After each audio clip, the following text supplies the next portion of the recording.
All right, let's talk final thoughts. My name's Greg, and you're watching How to Play Paintball.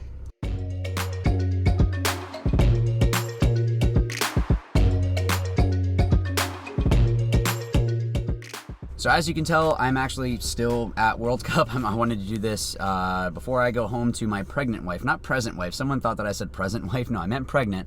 Yeah, I love my wife. So anyways, so I wanted to talk about World Cup, kind of my thoughts on it, and also I have some stuff over here to do a giveaway with. So I wanted to go through that stuff. So first things first, well, the venue is great for me because I'm only about an hour drive away, and also the owner of the Kings lives in Kissimmee, so that actually helps out. So that way I can stay over there if need be. Yeah, so when we had our early morning match, I actually just stayed with them Friday night, and that way when I get up, it's not going to be getting up super early and then having to drive all the way over at 5 something in the morning or whatever it was going to be. Waking up at 5, driving over at like 6 or something, whatever it is, just made life easier. So that's always nice. I thought the terrain was not as good as before, and I know I'm being picky with some stuff.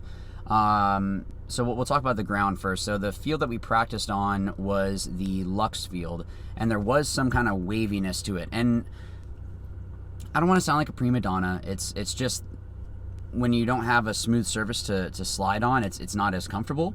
But also that is opening it up for a lot of chances that someone can get hurt. So I don't know if there's something they can do to kind of level it out a little bit more.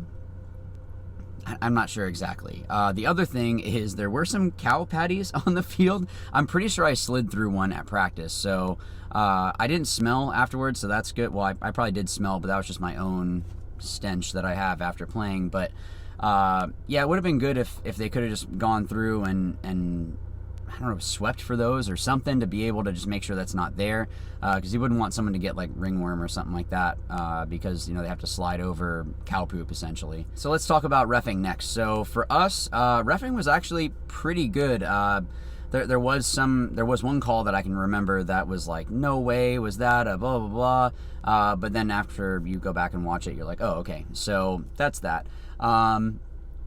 So yeah, so that was good. I think reffing overall was pretty solid. It wasn't like it was one-sided or one side of the field was worse than the other. Bad calls are going to happen. That's just kind of the fact for paintball. So that's something that is just kind of expected, to be honest, and you just kind of deal with it. Let's see. The actual weather.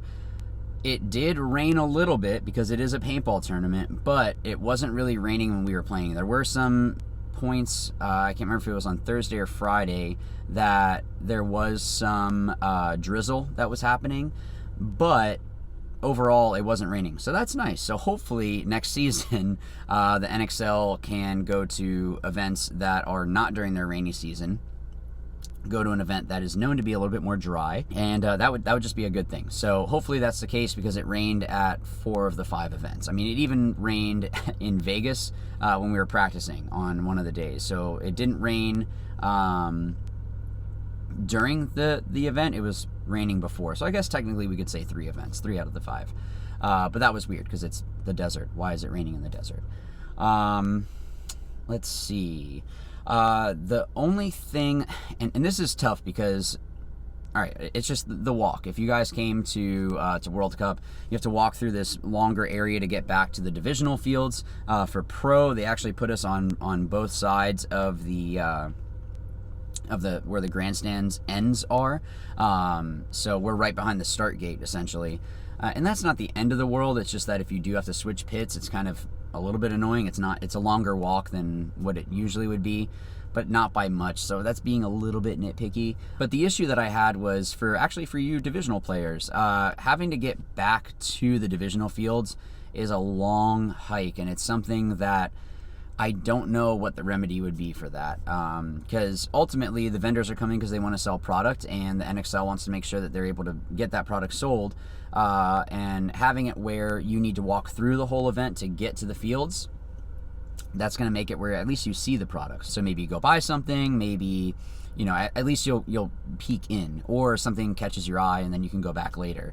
I don't know how they can remedy that.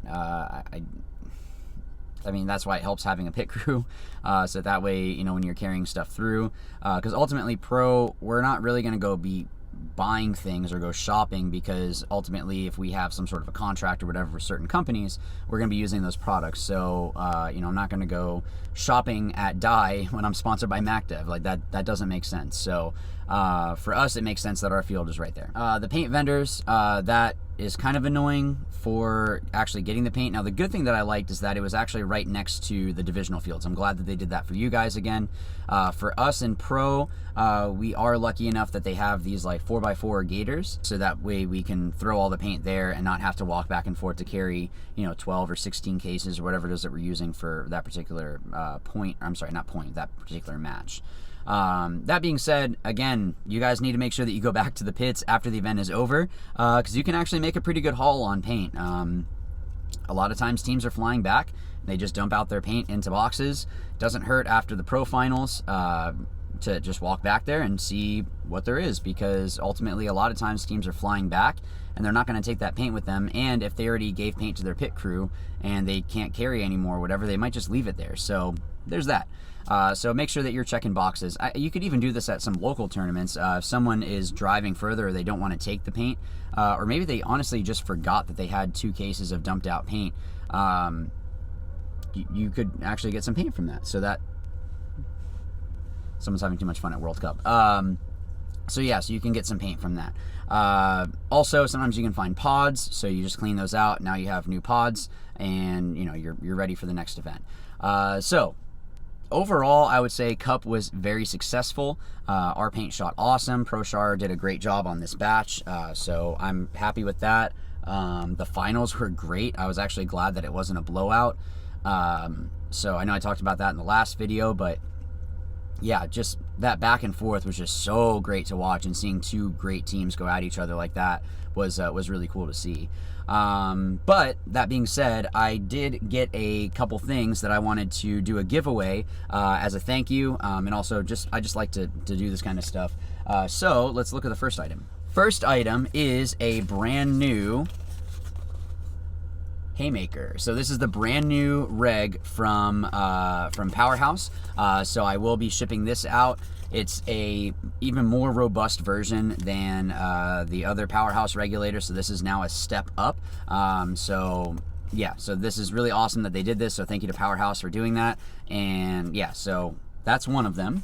The other thing is Exalt actually gave a headband, so that way you guys can rock some new headgear going into next season and into the off season. But also from Exalt, they were nice enough to give me the brand new lens case. Now what they did with this is really cool. So they made it more robust, so it's not going to crush. It has more reinforcements in it, so that way your lenses are going to stay more secure. But when you open it up, so one thing is that it's actually taller here, so that way if you have EVSs, they actually said that they did that specifically for the EVS lenses because they are taller, they're bigger on your face. All the other lenses are fitting fine in there, but they found with the older version that the EVSs were having a little bit of an issue with that. So they just made it a little bit taller. Again, it has more reinforcement in it, so that way it's going to keep your lenses protected.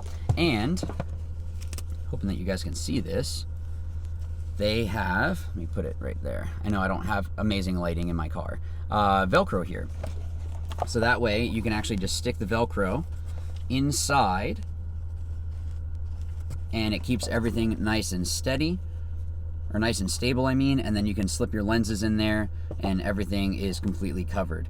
So that way you can actually fit a good amount of lenses in here. I think mine, I think right now I have 4 or 5. So with this being bigger, you should be able to fit about that many, but I would recommend putting some more of the microfiber liners in there. This one comes with 2.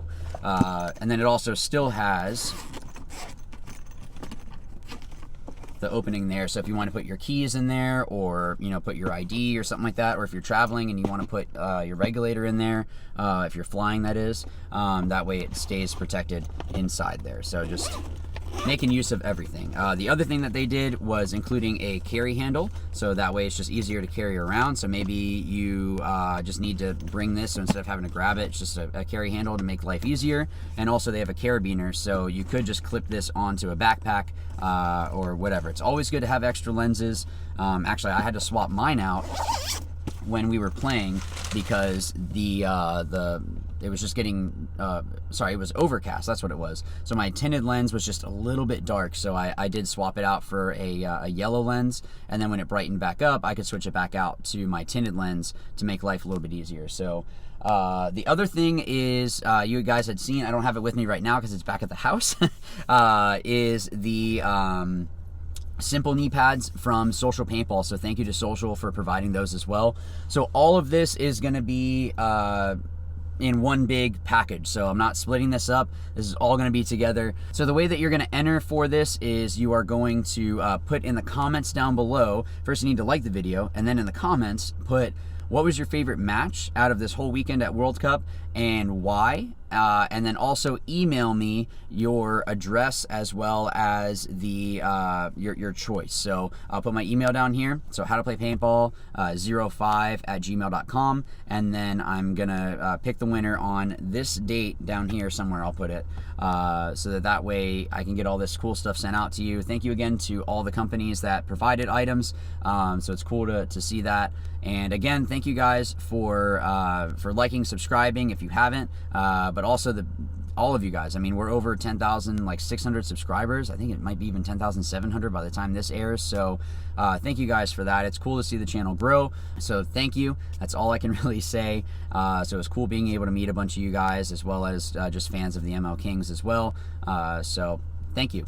So I guess I'll see you guys in the next video. And as always, remember, watch, learn, win. Thanks.